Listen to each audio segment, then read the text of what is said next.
You probably know this building as Dorothy-Hamm-Middle School, but before the school named after a civil rights activist opened, the building made history for being the first school in Virginia to integrate black and white students.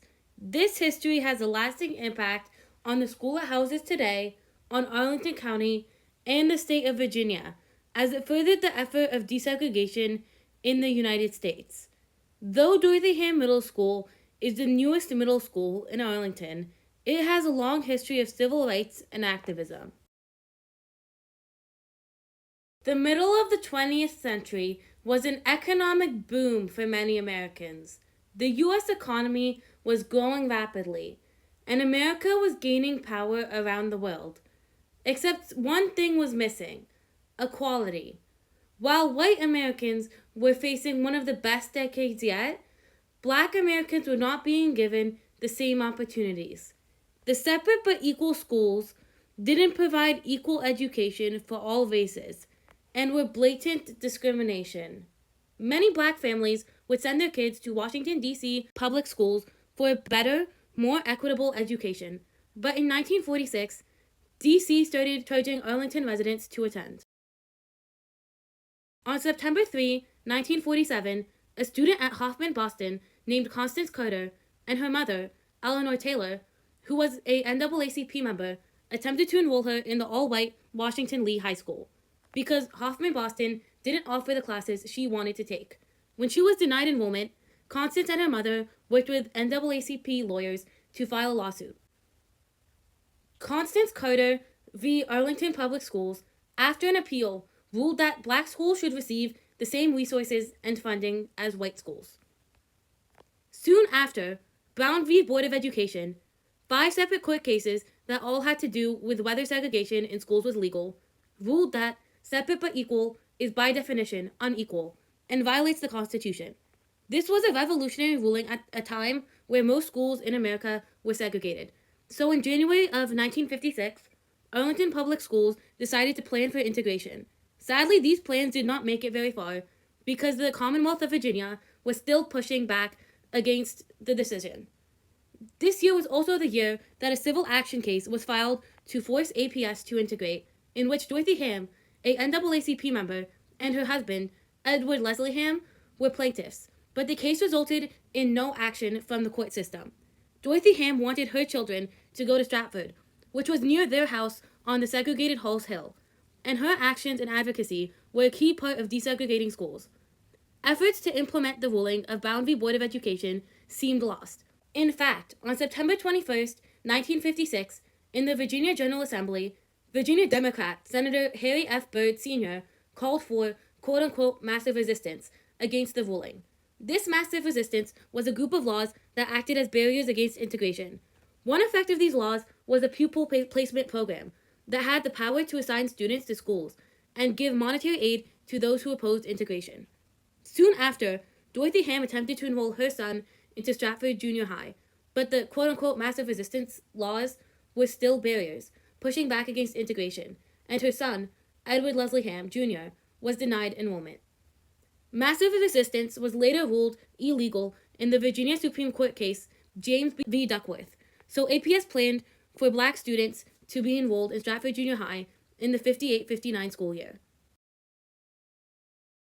The first 4 students were Gloria Thompson, Lance Newman, Michael Jones, and Ronald Deskins, and their first day at Stratford was February 2nd, 1959.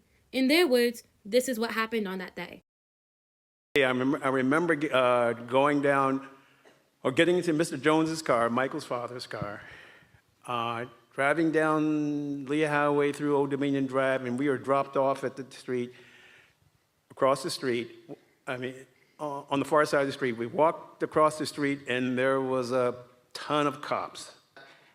School was tense, especially that first year, and because we're in the classrooms, no one else looked like us. It was just myself and Gloria, and was Ronnie and Lance together in the class. And so we were kind of on, I wouldn't say pins and needles, but we didn't have many friends at the time but ourselves. So I basically just did my work and went home and went back to the people I knew on the playground, in our community. I think we were well prepared, and I attribute that to our parents and the community which we came from, which supported us always.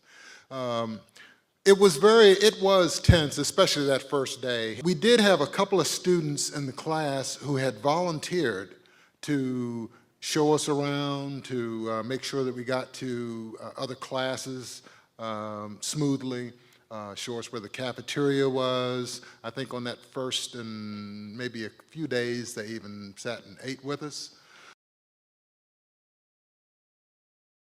This historical legacy still impacts the school today. While Stratford Junior High has closed down, a new school named Dorothy-Hamm-Middle-School has opened in its place. Dorothy-Hamm-Middle School is a school dedicated to making all students feel equal and welcome. Here is Missy Smith, current Dorothy-Hamm principal, reflecting on the lasting impact of that day.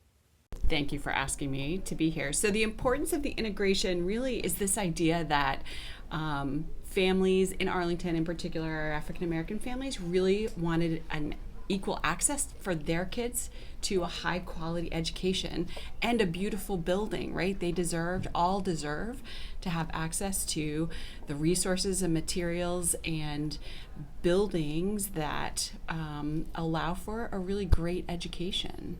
That's true for us now too, right? We want to ensure that every student has access to a high quality education, teaching, resources, opportunities, access, all of those things are still really important. I think, to be honest, this is history, the civil rights history of Arlington, that we ought to talk more about, right? I think that there are lots of people who move into Arlington from around the world, either with the federal government or with the diplomacy work, foreign service, military, and maybe they don't know about this history and all of the civil rights history that happened here in Arlington, right? So there was a sit-in right down here at Cherrydale Hardware, Cherrydale Drugstore, and lots of other amazing civil rights things happened right here. We are in an important place.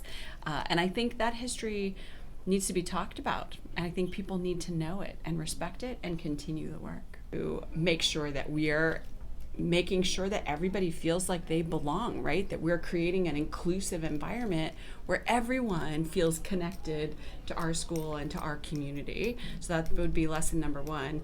Lesson number two, I think, is be brave, be bold, think about what you want to do to change the world, because you, as a 7th grader, as an 8th grader, as a 6th grader, can make a difference in someone's life and in the world. February 2nd, 1959 was such an important day for those 4 kids in particular and the African American community.